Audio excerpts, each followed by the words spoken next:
بسم اللہ الرحمن الرحیم۔ قرآن مجید کا 28واں پارہ سورہ مجادلہ سے شروع ہو رہا ہے۔ اس پارے میں کل 9 صورتیں ہیں: سورۃ المجادلہ، سورۃ الحشر، سورہ ممتحنہ، سورۃ الصف، سورہ جمعہ، سورۃ المنافقون اور سورۃ التغابن، سورہ طلاق اور سورہ تحریم۔ ان صورتوں میں سب سے پہلے مجادلہ میں اللہ جل شانہ نے حضرت خولہ بنت ثعلب رضی اللہ عنہا کا واقعہ اشارتاً بیان فرمایا، جن کے خامند حضرت اوس بن صامت رضی اللہ عنہ نے اپنی بیوی سے کہہ دیا تھا تو مجھ پر میری ماں کی طرح حرام ہے۔ تو اسلام سے پہلے یہ سمجھا جاتا تھا کہ اگر خامند نے ایسا کچھ کہہ دیا تو یہ بیوی ہمیشہ کے لیے حرام ہو گئی، اب اس کا کوئی حل نہیں۔ اسلام نے اس خاتون کی درخواست پر اللہ کریم نے آیات نازل فرمائی اور حکم فرمایا کہ نہیں، ایسا کہنے سے اگر خاوند کی نیت اس بیوی کو اپنے اوپر حرام کرنا ہے تو یہ بیوی حرام ہو جائے گی، اگرچہ نکاح قائم رہے گا، اور جب تک یہ مرد کفارہ ادا نہیں کرے گا بیوی سے ملنا اس کے لیے جائز نہیں ہوگا، ازدواجی تعلق جائز نہیں ہوگا۔ کفارہ بتایا گیا ہے، غلام آزاد کرے یا 2 مہینے کے مسلسل روزے رکھے یا 60 مسکینوں کو کھانا کھلائے۔ بہرحال اس کے علاوہ اس پارے کے اندر جو خاص مضامین ہیں، خاص احکام ہیں، ان میں ایک تو اللہ جل شانہ نے کچھ معاشرتی آداب بیان فرمائے ہیں۔ مثلا سورہ مجادلہ میں سمجھایا کہ 2 آدمی اس طرح سرگوشی نہ کریں کہ تیسرا آدمی جو ان کے پاس بیٹھا ہے بدگمان ہونے لگے کہ شاید میرے بارے میں میری کوئی برائی بیان کر رہے ہیں۔ تو سرگوشی تنہائی میں مشورہ کرنا ہے تو خیر کا ہونا چاہیے، کسی برائی کا نہ ہو۔ دوسری بات یہ سمجھائی کہ جب مجلس لگی ہو اور بعد میں کوئی شخص آئے تو مجلس والوں کو چاہیے کہ اس کے لیے جگہ بنا دیا کریں، کچھ مجلس کے اندر وسعت پیدا کر لیں، تو یہ اس کے ساتھ محبت کا اظہار بھی ہے اور اخلاق کا تقاضا بھی ہے۔ اللہ جل شانہ نے 28ویں پارے میں منافقین کا ذکر بڑے ہی تفصیل کے ساتھ اور مختلف صورتوں میں بیان فرمایا۔ مثلا سورہ مجادلہ میں بھی ہے، سورہ حشر میں بھی ہے، اور پھر اس کے بعد سورہ منافقون تو انہی کے نام پر ہے، اس کے اندر تو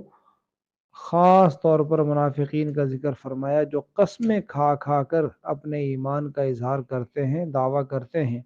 لیکن اللہ تعالیٰ تو دلوں کے راز کو جانتے ہیں۔ اللہ تعالیٰ فرما رہے ہیں کہ یہ اپنے دعوے میں جھوٹے ہیں، ان کا کردار، ان کے اعمال، ان کے اخلاق، ان کا رویہ بتا رہا ہے کہ یہ ایمان اور اسلام کے ساتھ مخلص نہیں ہے۔ منافقین کی عادات میں جو یہاں بیان کی گئی، ان کو غور سے سننا بھی ہے اور پھر اپنا اپنا محاسبہ کرنا ہے کہ میرے اندر تو یا بحیثیت قوم ہمارے اندر تو یہ چیزیں موجود نہیں ہیں۔ ان میں سب سے نمایاں جو ان کی عادت بیان کی گئی وہ جھوٹ ہے۔ جھوٹ بولنا یہ ان کی پہچان بن چکی، عادت، مزاج بن چکا۔ دھوکہ دینا، مکر و فریب اور ظاہر باطن کا تضاد، یعنی زبان پر کچھ، دل میں کچھ، دعوے کچھ اور، عمل کچھ اور اب اگر ہم اپنے معاشرے کا، اپنی زندگی کا محاسبہ موازنہ کریں تو ایسا لگتا ہے کہ شاید ہم بھی انہی کے جیسے آج زبانی دعویٰ کرنے والے، ایمان کا، اسلام کا، محبت الہی کا، محبت رسول کا دعویٰ کرنے والے، شاید ہم بھی منافق ہیں کہ ہمارے بھی قول اور عمل میں تضاد ہے، زبانوں پر جھوٹ ہے، ہمارے معاملات میں، کاروبار میں فریب ہے، دھوکہ ہے، ملاوٹ ہے، وہ ساری چیزیں ہمارے اندر موجود ہیں۔ تو اللہ تعالیٰ نے منافقین کا انجام بھی بیان فرمایا، دنیا میں ذلت ہے، آخرت میں سخت عذاب ہے۔ اسی طرح دیگر صورتوں میں بھی منافقین کی عادتیں کچھ بیان کی گئی ہیں۔ اور پھر 28ویں پارے میں خاص طور پر ایمان والوں کو بار بار ایک حکم دیا گیا یا ایھا الذین آمنوا اتقوا اللہ، اے ایمان والو اللہ سے ڈرتے رہو، اللہ سے ڈرو، تقوی اختیار کرو۔ یہ حکم تقریباً ہر صورت میں آیا ہے، خاص طور پر سورہ حشر میں تو اللہ تعالیٰ نے اس حد تک اس کو بیان فرمایا اور سمجھایا کہ ایک ہی آیت کے اندر 2 دفعہ حکم آ گیا، اتقوا اللہ، اللہ سے ڈرو، اپنی آخرت کی فکر کرو، موت کے بعد آنے والی زندگی کے لیے کیا آگے بھیجا، کیا جمع کیا ہے۔ پھر اللہ تعالیٰ نے اپنی قدرت کی نشانی اور دلیل کے طور پر اس کا ذکر فرمایا کہ یہود و نصارہ اس زمانے میں بھی اپنے مکر و فریب کے ذریعے سے، اپنی زبان کی تیزی کے ذریعے سے، اور پھر اپنے سودی نظام کے ذریعے سے وہ اس وقت کی معیشت پر بھی قابض تھے، اور انہوں نے اپنے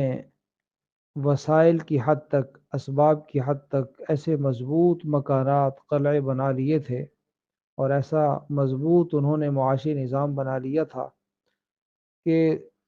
وہ تو کیا سوچتے، دوسرے مسلمان بھی وہاں ان کے بھی گمان میں نہیں تھا کہ یہ یہود جو بڑے ہر اعتبار سے مضبوط ہیں، کبھی یہ بھی کمزور ہو سکتے ہیں اور ان کو بھی جلا وطن کیا جا سکتا ہے۔ تو سورہ حشر میں بڑی تفصیل کے ساتھ بیان کیا گیا کہ ان کے کرتوتوں کی وجہ سے پھر اللہ جل شانہ نے وہ وقت، وہ دن بھی دکھایا کہ جب ان کو وہ سارے قلعے چھوڑ کر وہاں سے نکلنا پڑا اور یہ خیبر کی طرف دھکیل دیے گئے۔ پھر دوسرا وقت آیا تو عمر فاروق رضی اللہ عنہ کے زمانے میں کہ ان کو خیبر سے بھی نکلنا پڑا اور ملک شام کی طرف چلے گئے۔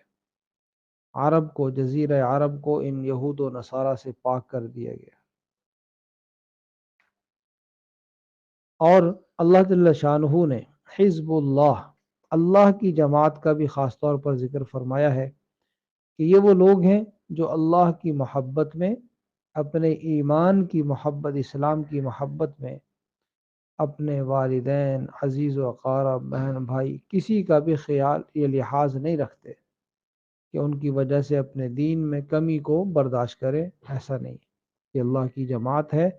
اللہ کریم ان کو آخرت میں جنت تو عطا فرمائیں گے ہی، دنیا میں بھی اللہ تعالیٰ ان کو عزت اور غیبی مدد سے نوازیں گے، یہ اللہ کا وعدہ ہے۔ پھر اللہ تعالیٰ شانہ نے سورہ ممتحنہ میں خاص طور پر ایمان والوں کو تنبیہ فرمائی، ایسا نہ ہو کہ اپنے بیوی بچوں کی محبت میں یا خاندان کی محبت میں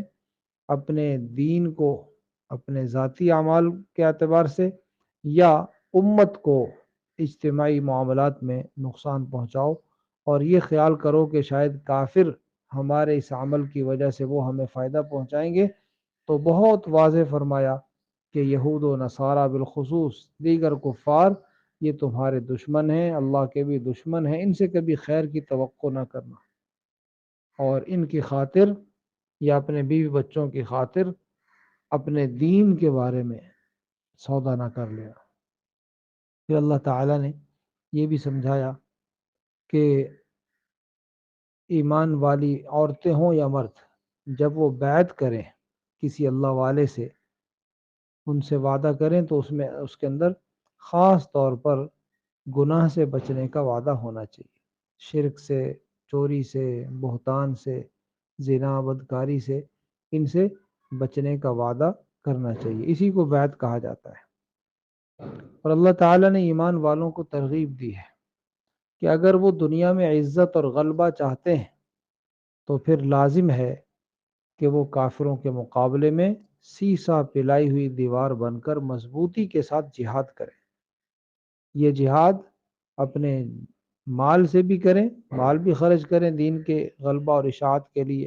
حفاظت کے لیے، اور اپنی جانیں بھی پیش کریں، تو پھر اللہ تعالیٰ اسلام کو، مسلمانوں کو قوت، عزت، غلبہ عطا فرمائیں گے۔ اللہ جل شانہ نے کچھ احکام بھی سمجھائے ہیں، خاص طور پر سورہ طلاق میں۔ پہلی بات تو یہ سمجھائی کہ طلاق یہ اللہ تعالیٰ کو پسند نہیں ہے، لیکن چونکہ اسلام اعتدال والا دین ہے، مذہب ہے، تو یہ سمجھایا اگر ایسی صورتحال بن جائے کہ کوئی صورت بھی ممکن نہ ہو اب اس نکاح کو قائم رکھنے کی، تو پھر اجازت ہے طلاق دے دی جائے، لیکن اس کا طریقہ یہ ہونا چاہیے کہ جب عورت پاک ہو، پاکی کے ایام میں صرف ایک دفعہ طلاق دی جائے، ایک دفعہ لفظ بولا جائے بس۔ اب جب اس کی عدت ختم ہوگی، نکاح ختم ہو جائے گا، وہ عورت چاہے گی تو آگے نکاح کر سکے گی،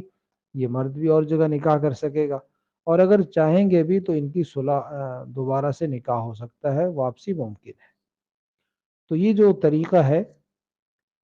3 طلاقیں اکٹھی دے دینا، یہ بہت سخت ناپسندیدہ ہے۔ خود نبی صلی اللہ علیہ وسلم نے بھی ناراضگی کا اظہار فرمایا۔ یا ناپاکی کے ایام میں طلاق دینا،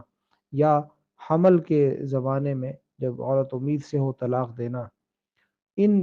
زمانوں میں طلاق سے منع تو فرمایا، لیکن اگر کسی نے ایسی غلطی کر لی تو بہرحال طلاق واقع ہو جائے گی۔ پھر عدت کے احکام بھی سمجھائے ہیں کہ عدت سورہ بقرہ میں بھی بیان ہوا، 3 ماہواریاں ہیں، 3 حیض، اور جن کو حیض نہیں آتا، بڑی عمر کی ہیں یا چھوٹی بچی ہے یا کسی بیماری کی وجہ سے،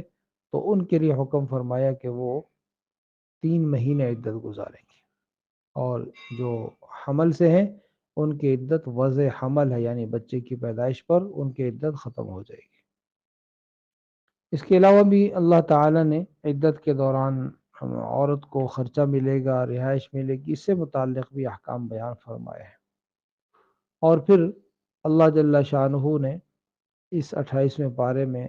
سورہ جمعہ میں خاص طور پر جمعہ کی ترغیب دی ہے کہ جب اذان ہو جائے تو پھر اپنے کاروبار کو، دیگر مصروفیات کو چھوڑ کر اللہ کے ذکر یعنی نماز جمعہ کی طرف دوڑو، جلدی چلو، اور تسلی دی ہے کہ یہ خیال نہ کرنا کہ ہمارے رزق میں کمی آئے گی، کاروبار کا نقصان ہوگا۔ روزی دینے والا اور سب سے اچھی روزی دینے والا تو اللہ ہے، جب اس کا حکم پورا کریں گے تو وہ اور زیادہ عزت آسانی کے ساتھ روزی عطا کرے گا۔ اللہ جل شانہ نے 28ویں پارے میں بھی آخرت کا ذکر فرمایا ہے، قیامت کا ذکر بھی فرمایا ہے، اور خاص طور پر سورہ تغابن